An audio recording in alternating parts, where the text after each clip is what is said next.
Hi, I'm Shaerie Mead, and this is my Los Angeles sewing classroom, Sew LA. I'm sitting in my favorite corner of the studio right now. This is a table where I can watch everybody work on their projects, and I have my sewing machine set up right here. I have a couple of things that I pulled out to show you guys what my inspiration is. A lot of the times I look at vintage sewing books, not just about tailoring and construction, but books about sewing machines. Really inspirational to me. And a lot of times I like to look at vintage patterns to get inspiration. This is some of the stuff that I pulled out. You can see some of the amazing instructions and some of the amazing packaging that they used to do. This is the stuff that inspires me. When we first moved in, the whole space, the walls were covered with the stucco and the ceilings were drop ceilings with acoustical tiles.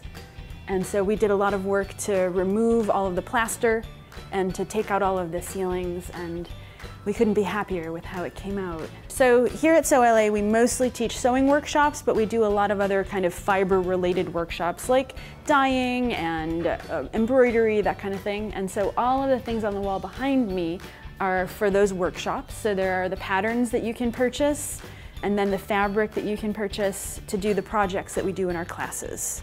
There's a lot of tools over here because tools are indispensable for sewing.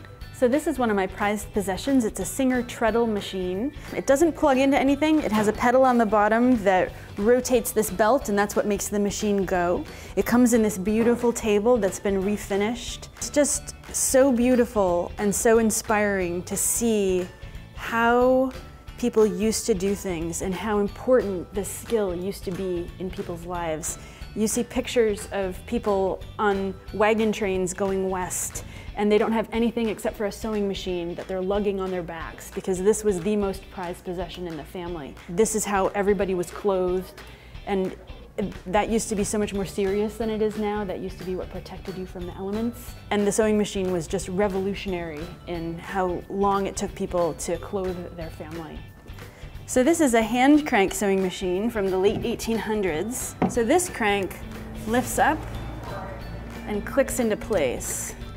It's got a little porcelain knob there. And then to get it going, you would be guiding the fabric with one hand, and you would be turning the crank with the other hand. So this is one-handed sewing. Isn't that the most amazing sound? So the tools in my studio that I absolutely could not live without are my rulers, both the French curves and the straight edges that I use every day when I'm constructing patterns. It surprised me a lot as a studio arts and a fine arts person. I spent most of my life trying to loosen up, and when I started pattern drafting, it really definitely took me by surprise that rulers were such a collectible and passionate item. I really do love using them every day, and like I always say, the ruler is the rule.